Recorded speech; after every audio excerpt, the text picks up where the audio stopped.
Mesdames et messieurs, soyez salués où que vous soyez, partout à travers les quatre coins du globe.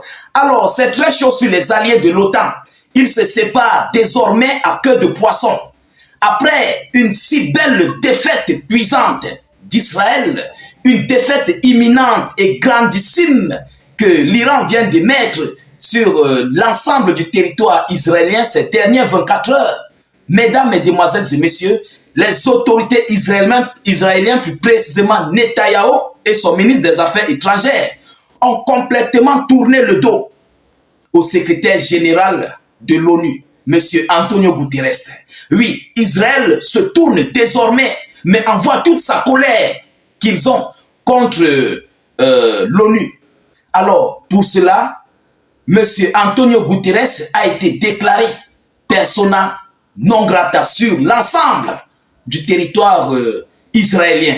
Mais pourquoi? Alors, après cet acte que l'Iran vient de mettre sur le territoire israélien, mesdames, mesdemoiselles et messieurs, M. Benjamin Netanyahou, le premier ministre israélien, voulait que l'ONU doit sanctionner. L'ONU doit complètement appuyer sur l'Iran. Tellement l'Iran a d'abord des sanctions qu'on ne connaît même plus le chiffre. Je vous dis, l'Iran a des sanctions auxquelles ils ont oublié le chiffre. Et c'est ça qui les a permis d'arriver jusque-là. Plus on appuie les sanctions sur l'Iran, plus l'Iran monte en puissance. Donc Antonio Guterres a vu, il a compris que les gens, si ça ne vaut plus la peine de les mettre des sanctions. Parce qu'au fur et à mesure, on les met des sanctions, mais ils émergent. Alors, nous avons en fait 3 à 4 pays. Il y a l'Iran, il y a la Russie, il y a la Corée du Nord. Plus on les met les sanctions au corps, ils évoluent, ils émergent. Alors, pour ce fait, M. Antonio Guterres n'a pas condamné l'Iran par rapport à cet acte. Mais qu'est-ce qu'il a fait? Il a juste demandé un cessez-le-feu sur l'ensemble du territoire du Moyen-Orient. Alors, par rapport à cette déclaration qu'il a faite, les autorités israéliennes sont passées au créneau. Mais alors, qu'est-ce qu'ils ont fait? Qu'est-ce qu'ils ont déclaré à M. Antonio Guterres? Et qu'est-ce qui s'est passé réellement dans ces deux parties entre l'ONU et Israël? Mesdames, mesdemoiselles et messieurs, c'est dans ce cadre que nous allons aborder, décortiquer et analyser à 360 degrés près. Alors pour cela, pour ce faire, je vous prie, vous qui nous suivez, de vous acquitter, mais massivement, à la réalisation de nos vidéoconférences. Vous savez, nos vidéos, tellement elles sont sensibles, au point où nous avons une influence, mais majeure. Vous et nous, le travail que nous faisons aboutit. Parce qu'il y a beaucoup d'entre vous, j'aimerais que vous vous signalez, il y a beaucoup d'entre vous qui ne regardent plus les chaînes télé, de télévision, mais ils passent le temps sur nos pages. Ils sont nombreux. S'il vous plaît, présentez-vous en commentaire. Peut-être les gens vont penser que je mens. Écrivez, faites vos commentaires, présentez-vous. Ils sont nombreux à nous écouter. Et vraiment, nous félicitons. Nous félicitons et continuez de partager massivement pour que nos différents d'autres frères nous rejoignent dans la danse. Et oui, parce que nous faisons un travail grandissime. Vous comprenez? Alors, partagez au maximum la vidéo, poussez beaucoup de j'aime et de cœurs.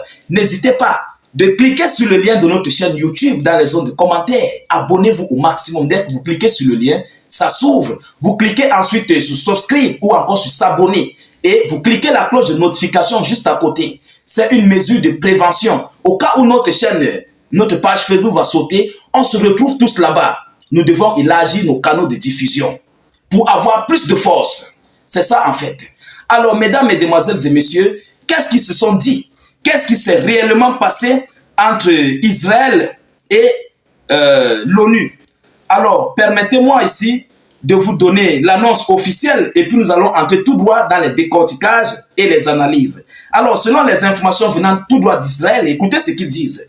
Israël a déclaré le secrétaire général de l'ONU persona non grata et interdit l'entrée dans le pays. Il est persona non grata et il est interdit d'arriver dans le pays israélien, surtout l'ensemble du territoire israélien. Il ne doit pas mettre son pied. Mais pourquoi?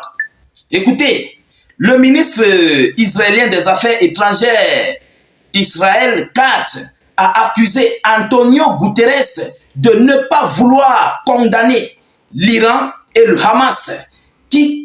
Quiconque ne peut condamner sans équivoque l'attaque odieuse de l'Iran contre Israël, comme presque tous les pays du monde l'ont fait, ne mérite pas de mettre ses pieds sur le sol israélien. Ah oui, voilà ce qu'ils ont dit, voilà ce qu'ils ont déclaré. Alors, comme le secrétaire général de l'ONU n'a pas condamné l'Iran, le Hamas, la Palestine, et le Liban et tous les autres, alors pourquoi il doit venir sur le sol israélien? Parce que tous les autres pays, bien sûr, ce sont les pays de l'OTAN qui ont condamné. Ce sont les pays de l'OTAN qui ont condamné ces différents pays tels que l'Iran, la Palestine, le Liban et tous les autres. Vous comprenez? Il fallait que même Antonio Guterres doit le faire. Bon, comme il ne l'a pas fait, c'est pourquoi Benjamin Netanyahu est remonté. Il est remonté. Oui, il a mis ici une mise à pied, une mise à pied jusqu'au dernier jour. Mesdames, Mesdemoiselles et Messieurs. Alors, ils sont encore allés plus bas en profondeur. On va y arriver. Il s'agit d'un secrétaire général qui n'a pas encore condamné le mascarade et les atrocités. Le mot là est très violent. Hein, et les atrocités SE machin, SEX et machin machin. Vous comprenez déjà de quoi je parle. Voilà. Commises par les envoyeurs au repos éternel du Hamas le 7 octobre, ni mené aucun effort pour les déclarer organisation terreau. Vous comprenez? Ils sont partis plus bas en profondeur. Je vais y arriver. Nous allons entrer plus bas en profondeur. Mesdames et messieurs, donc ils voulaient qu'on condamne le Hamas, toutes ces entités, tous ces gens-là, avec tout ce que Israël a fait subir. On parle de combien de milliers de repos éternels. C'est 80 000, c'est combien de mille de repos éternels. Mais malgré tout ça, on doit encore condamner. On va condamner qui? Les repos éternels ou bien le vent? Il n'y a plus personne en Palestine. Il n'y a plus personne à Gaza. On va condamner qui? Pourquoi? Ça va jouer sur quoi? Ça va jouer sur qui? Ils ont quoi? Mesdames et messieurs, écoutez, on va aller en profondeur. Après l'attaque de missiles d'hier contre Israël, Guterres a appelé à la fin de l'escalade dans la région à la page X. Il dit, je cite, « Je condamne l'expansion du conflit au Moyen-Orient, escalade après l'escalade. Cela doit cesser. Nous avons absolument besoin d'un cessez-le-feu. » Vous comprenez? Le 29 novembre 1947, l'Assemblée générale des Nations unies a adopté une résolution créant l'État d'Israël près de 77 ans. Plus tard, le chef des Nations unies s'est vu interdit d'entrer en Israël. Donc ce n'est pas la première fois, c'est leur habitude. Et oui, c'est leur habitude. Vous comprenez, ce n'est pas la première fois. Alors voilà ce que les autorités israéliennes veulent à ce que l'ONU doit faire à l'Iran, à la Palestine, au Hezbollah, au Yémen et tous les autres qui sont contre Israël. Vous comprenez? Mais ce monsieur n'est pas dupe. Ce monsieur connaît qui sont les Arabes. Il connaît un peu le degré de la chose des Arabes. Il ne veut pas avoir de problème avec qui que ce soit. C'est vrai, l'ONU est une organisation de l'OTAN. Vous comprenez? Ce sont les Huizas qui sont cachés derrière, des démocrates, les lobbies. Ce sont eux qui sont cachés derrière. Alors, si il condamne, comment le conflit va se passer pour faire entrer de l'argent? Il ne faut pas qu'il condamne. Il faut que l'ONU, il faut que l'Iran comprenne que l'ONU, voilà, l'ONU est d'accord. Et ça va pousser Israël à acheter les armes du côté des États-Unis d'Amérique, évidemment. Ça va faire en sorte que l'industrie d'armement américaine va tourner. Mais si on condamne, on bloque tout, on met tous les blocus. Bon, il y aura encore quoi? Israël va faire la G contre qui? Contre personne. Et ça va complètement bloquer l'entrée d'argent sur les Huizas. Oui, ils ne sont pas dupes. Ils ne sont pas dupes, mesdames et messieurs. Alors voilà ce que Israël vient de décider en ce jour du 2 octobre 2024.